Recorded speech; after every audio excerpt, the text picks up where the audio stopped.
So for the last 2 years, my wife and I have lived in a house just outside of Kansas City. It's a quiet neighborhood, very Midwestern. Anyway, I'm a smoker and usually stay up later than my wife, sometimes deep into the night. I always step out onto our back deck to light up, and for the duration of my cigarette, I typically stare off into a fairly dense forest behind our house. Sometimes I'll see a deer or something, but that's usually it. Then, about a week ago, I started noticing something else. A dim light very deep in the woods. It would flicker occasionally like a fire or a candle. On the next few days, I continued to see it and stood on my porch pondering what it could be. Oddly, it would only appear before midnight, and often not until around 2 or 3 in the morning.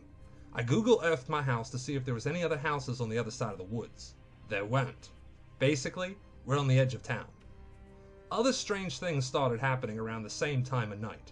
Sudden influxes of traffic, car doors slamming, inexplicable noises. Eventually, I decided I would go to investigate, but figured I would go during the day because, let's be honest, I read way too much creepy stuff last night, and my brain was filled with the horrifying scenarios that could be awaiting me out there. So I go during daylight hours, not even sure what I'm looking for.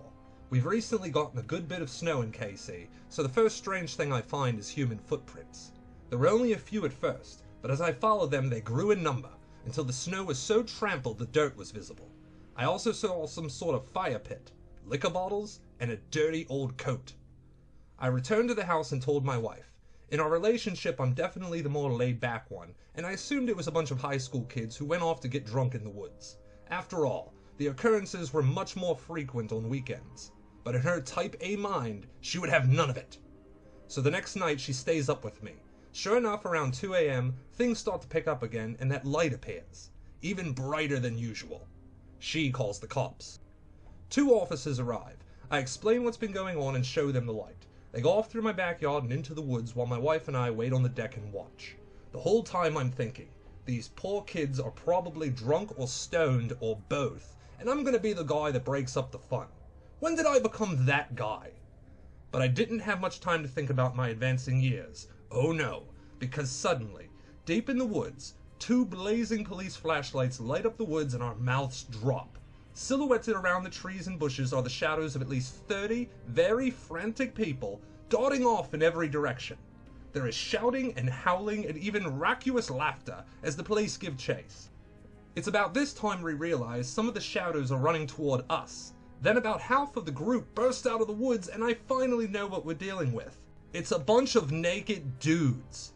And they ran right through my yard and into the street, some carrying bags and other carrying massive erections.